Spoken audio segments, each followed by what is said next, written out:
Sir Sharmila గారు జగన్మోహన్ రెడ్డి గారికి complete opposite గా మారిపోయినట్టు మనకు కనిపిస్తూ ఉంది సార్. నిన్న తీవ్రమైన విమర్శలైతే చేశారు. కాదంబరి చిత్వాన్ని ఇష్యూలో కానివ్వండి, అక్కడ జగన్ గారిని తప్పుపట్టారు. వరదల విషయంలో కూడా జగన్మోహన్ రెడ్డి గారిని తప్పుపట్టినట్టు తెలుస్తుంది.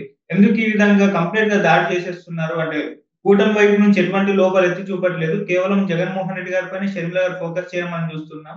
మరి దీన్ని ఏ విధంగా చూస్తారు? ఇంకేం మాట్లాడింది సార్ షర్మిల గారు? యా ఆమె ఎలక్షన్ ముందు నుంచి కూడా కూటమి వైపు నుంచి జగన్ ని విమర్శిస్తున్నట్టే ఉంది. ఎందుకంటే మనం చాలాసార్లు చెప్పుకున్నాం కూడా, తెలుగుదేశం మీడియా ఆమెకి ఎంత ఇంపార్టెన్స్ ఇచ్చింది దాన్ని బట్టే ఆమె రోల్ తెలుస్తుంది. ఒకప్పుడు పవన్ కళ్యాణ్ ఇలాగే ఉండేవాడు. ఆయన ప్రతిపక్షంలో ఉండి ప్రతిపక్షాన్నే విమర్శించేవాడు. తను ఒక ప్రతిపక్షంగా ఉంటూ ఇంకొక ప్రతిపక్షాన్ని జగన్ ని విమర్శించడమే పవన్ పనిగా పెట్టుకున్నాడు అప్పట్లో. అది మన అందరికి తెలుసు. అలాగే ఇప్పుడు షర్మిల కూడా పవన్ ప్లేస్ ని షర్మిల ఆక్యుపై చేసినట్టు తెలుస్తుంది.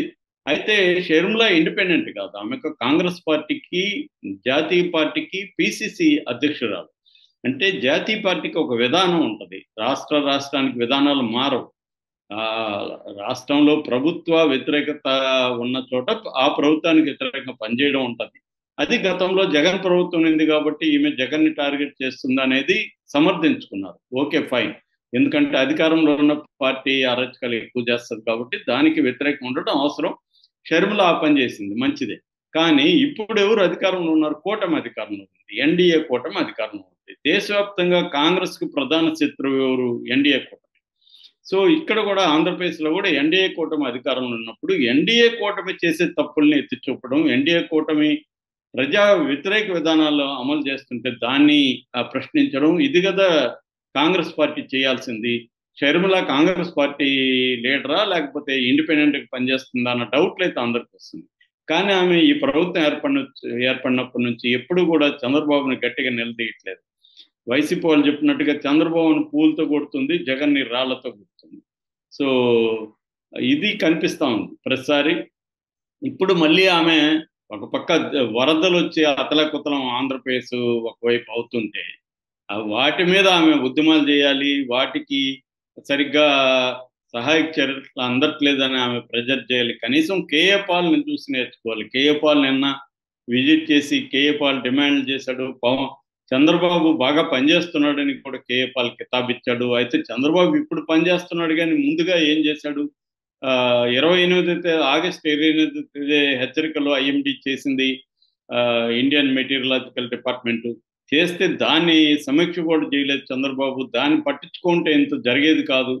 ఇప్పుడు పనిచేస్తే సరిపోతుందా అనేది కూడా ఆయన విమర్శించాడు. అంటే ఒక పక్క చంద్రబాబును అప్రిషియేట్ చేస్తూనే ముందస్తుగా చంద్రబాబు స్పందించడంలో ఫెయిల్ అయ్యాడన్న విషయాన్ని కూడా పాల్ తీసుకొచ్చాడు. మరి ఆయన చిన్న పార్టీ, ప్రజాశాంతి పార్టీ అనేది నిజానికి ఆయన సింగిల్ మ్యాన్ పార్టీ అని చెప్పొచ్చు. దాంట్లో పెద్ద నాయకులు కూడా ఎవరు లేరు. ఆయనే అలా మాట్లాడుతుంటే ప్రజల పక్షాన్ని నిలబడి, ఈమె ప్రజల పక్షాన్ని నిలబడి వరదల్లో చిక్కుకుపోయిన 3 లక్షల మంది వాళ్ళ వైపు నిలబడి మాట్లాడాల్సింది పోయి నిన్న కడపలో ప్రెస్ మీట్ పెట్టి జగన్ని తిడుతుంది. ఇప్పుడు కొత్తగా అసలు అందరూ మర్చిపోయారు. ఈవెన్ తెలుగుదేశం మీడియా కూడా ఈ కాదంబరి జత్వాన్ని ఇష్యూ అనేది పక్కన పెట్టేసింది. ఎందుకంటే ఇప్పుడు అత్యవసర పరిస్థితి అక్కడ ప్రజలు, లక్షలాది ప్రజలు ఇబ్బంది పడుతుంటే కాదంబరి ఇష్యూనా ఇప్పుడు ఎమర్జెన్సీ నాదేమన్నా? అది ఎప్పుడో అయిపోయింది. కోర్టులలోనే ఉంది కేసు. దాన్ని ఇప్పుడు ఎంక్వైరీలు చేసి మాత్రం ఎవరేం చేస్తారు? కోర్టులో ఉంది. పోలీసులు ఆమెను తీసుకొచ్చి కోర్టులో ప్రవేశపెడితే కోర్టు శిక్ష వేసింది ఆమెకి. జైలు శిక్ష వేసింది. శిక్ష అంటే శిక్ష కాదు, జైల్లో పెట్టమని రిమాండ్కి తరలించింది. దాని తర్వాత ఏం జరిగింది? దాంట్లో అక్రమాలు ఏమన్నా జరిగింటే ఆల్రెడీ చంద్రబాబు స్రవంతి రాయ్ అనే ఒక ఏఎస్పీ దీని మీద కమిటీ వేశారు. కమిటీ నిర్ణయాలు విచారణ జరిపి దాన్ని సబ్మిట్ చేస్తుంది. దాన్ని బేస్ చేసుకుని చంద్రబాబు ఐఏఎస్ ఆఫీసర్లు, ఐపీఎస్ ఆఫీసర్లు ఎవరు ఇన్వాల్వ్ ఉన్నారో వాళ్ళ మీద చర్యలు తీసుకుంటారు శాఖపరంగా. ఒకవేళ ఇంకా ఏదన్నా ఉంటే, జగన్ రోల్ ఉంటే కూడా జగన్ మీద కేసులు పెడతారు. లీగల్గా ఏం జరగాలో జరుగుతుంది. ఇది ప్రాసెస్ నడుస్తుంటే ఇది ఇప్పుడు ఇంపార్టెంట్ అన్నట్టుగా ఈమె జగన్ మీదనే పడి నేనంతా కూడా జగన్ మీద ఏడుస్తుంది. అంటే ఈ జత్వాని ఆమె ఒక మహిళా డాక్టరు, ఆమెకు అన్యాయం జరిగింది. సో ఆమె సామాన్యురాలు అయింటే వీళ్ళు ఎప్పుడో మూసేసి ఉండేవాడు. ఆమె అసామాన్యురాలు, ఆమె సినిమా యాక్టర్, ఇవన్నీ చెప్తుంది. నిజానికే చంద్రబాబు తెలుగుదేశం వాళ్ళు మీడియా పట్టించకపోతే ఆమె సైలెంట్ గానే ఉంది.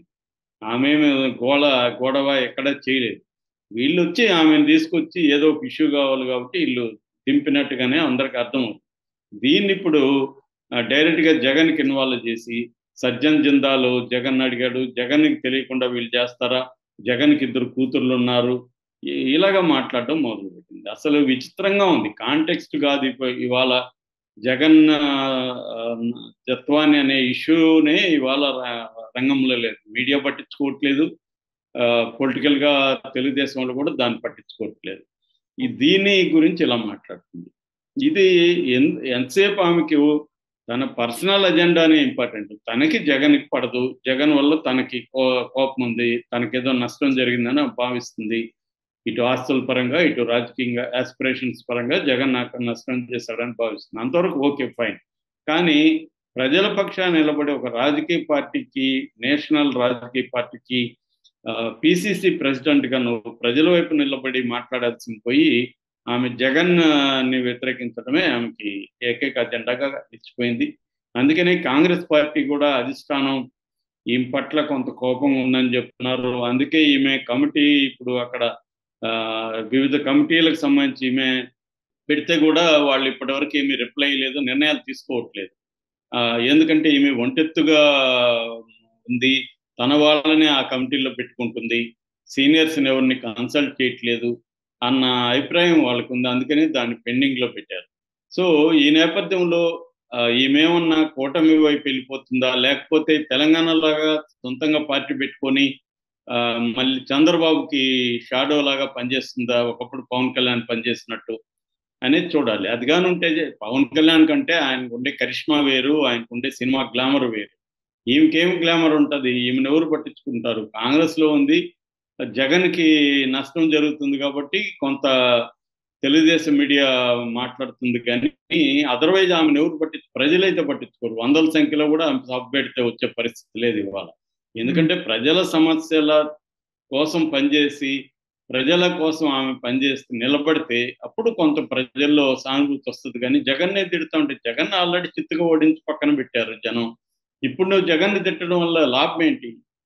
నువ్వు ప్రజల సమస్యలు కదా, జగన్ తిట్టడం వల్ల జనాలకి ఏం మేలు జరుగుతుంది? జగన్ అక్రమాలు చేస్తుంటే వాటిని చేయడానికి ఎట్లాగో కూటమి ప్రభుత్వం అదే పనిలో కదా ఉంది. కూటమి ప్రభుత్వం జగన్ని సర్వనాశనం చేయాలని ఆల్రెడీ ప్లాన్లో ఉన్నారు వాళ్ళు. ఏ కేసుని వదలకుండా వాళ్ళు పైకి తీస్తారు కదా. నీకెందుకు అది? నీ పని ఏం చేయాలి? నువ్వు కాంగ్రెస్ పార్టీని ఎట్లా డెవలప్ చేయాలనేది ఫస్ట్ కర్తవ్యం కదా. కాంగ్రెస్ పార్టీని అభివృద్ధి చేయడానికి కదా నిన్ను పెట్టారు, అది చేయట్లేదు. సో ఇది మేజర్ ప్రాబ్లం. రెండవది గుడ్లవల్లేరు ఇష్యూ కూడా ఈమె ఆల్రెడీ గుడ్లవల్లేరు దీని మీద 3 ఐజీలతో కూడిన ఒక కమిటీ వేసాడు చంద్రబాబు. ఆయన ప్రాపర్గా దాన్ని డీల్ చేస్తున్నాడు. కెమెరా లేదని లోకేష్ చెప్పినా కూడా చంద్రబాబు మాత్రం సిస్టమేటిక్గా వెళ్తున్నాడు. గుడ్లవల్లేరు జరిగింది, విద్యార్థులు కంప్లైంట్ ఇచ్చారు, సో ప్రిన్సిపాల్ అక్కడ కొంతమందిని సస్పెండ్ చేశారు. ఆ కాలేజీకి సంబంధించి నిజంగా కెమెరాలు ఉన్నాయో లేవు అనేది సిస్టమేటిక్గా పూణే నుంచి సీడాక్ వచ్చాడు. కంప్యూటర్కి సంబంధించిన సెట్ అనే ఇంకొక సంస్థ వచ్చింది. 3 ఐజీల బృందం అక్కడ పనిచేస్తుంది. తరవుగా చెక్ చేస్తున్నారు, విచారణ జరుపుతున్నారు. ఈ రోజు కూడా ఆంధ్రజ్యోతి ఒక పెద్ద కథనం రాసింది. ఇవన్నీ చేస్తుంటే ఈమె అక్కడ పోయి విచారణ చేసినట్టు ఈమె దాన్ని కూడా క్లీన్ చిట్ ఇస్తా ఉంది. అక్కడేం కెమెరాలు లేవంట. ఈమె చూసిందా కెమెరాలు లేవా ఉన్నాయనేది ఆ కమిటీ ఇంకా చెప్పలేదు, రిపోర్ట్ ఇవ్వలేదు. కానీ కెమెరాలు లేకపోతే అసలు ఈ విషయాల్లో బయటకు ఎందుకు వచ్చాయి అనేది కూడా మాట్లాడాలి కదా. కెమెరాలు ఉన్నాయా లేదనేది వేరే విషయం. వీడియోలు అయితే కొన్ని బయటకు వచ్చాయి అనేది వాస్తవం అని జ్యోతి కూడా రాసింది. ఈ మాత్రం క్లీన్ చిట్ ఇచ్చేస్తుంది. ఈమె కంప్యూటర్ ఎక్స్పర్ట్ లాగా అక్కడ షవర్లో పెడితే అంట షవర్ పనిచేయదంట, కాబట్టి షవర్లో పెట్టలేదంట. ఈమె చూసిందా వెళ్ళి? ఈమెమన్నా ఎక్స్పర్టా? ఈమె ఎలక్ట్రానిక్ డిటెక్టర్స్ పెట్టి ఏమన్నా చెక్ చేసిందా? అంటే కూటమికి నష్టం వచ్చే విషయాల్లో క్లీన్ చిట్ ఇస్తుంది, జగన్కి నష్టం వచ్చే విషయాలు మాత్రం హైలైట్ చేస్తుంది. ఇది కనబడుతుంది. జత్వానిది మాత్రం హైలైట్ చేస్తుంది. జత్వానిది కూడా ఇంకా ఏం తేలలేదు కదా, అప్పుడే ఇంకెందుకు దాని మీద? ఇది కూడా ఇంకా తేలలేదు కదా, ఇదెందుకు ఆమె మాట్లాడుతుంది? విద్యార్థుల వైపు కదా ఆలోచించాలి. విద్యార్థులు వచ్చిందా లేదా సమస్య కాదు, వచ్చిందని వాళ్ళు నమ్ముతున్నారు విద్యార్థులు. దానివల్ల వాళ్ళకుంటే సైకలాజికల్ డ్రామా ఉంటుంది, వాళ్ళు చదువుల మీద ఫోకస్ చేయలేరు, ఎవరి వీడియోలు బయటకు వెళ్ళాయో తెలియదు. ఇటువంటి ఒక భయభ్రాంతంగా ఉన్నప్పుడు వాళ్ళ దగ్గరికి వెళ్ళి పరామర్శించి ఏం కాదమ్మా, ఒకవేళ వెళ్ళున్నా కూడా మీరేం టెన్షన్ పడకండి, ఏం కాదు, జీవితం ముఖ్యం, మీరు చదువుల మీద ఫోకస్ చేయండి అని ఒక మహిళగా వాళ్ళకి ధైర్యం చెప్పాల్సింది పోయి క్లీన్ చిట్ ఇస్తుంది. సో షర్మిలని ఏదో అనుకుని పాపం కాంగ్రెస్ పార్టీ పెట్టింది. కాంగ్రెస్ పుట్ట మునిగిపోయే కార్యక్రమం అయితే షర్మిల చేస్తుంది. దీనివల్ల షర్మిలాకి ఏమన్నా లాభం ఉందో తెలియదు, చంద్రబాబు ఏమన్నా ఆమెకి హెల్ప్ చేస్తున్నాడో మనకి తెలియదు, కానీ ప్రజలకు షర్మిల వల్ల మాత్రం సున్నా లాభం, ఏ రకమైన లాభం లేదు. Okay sir, thank you so much sir.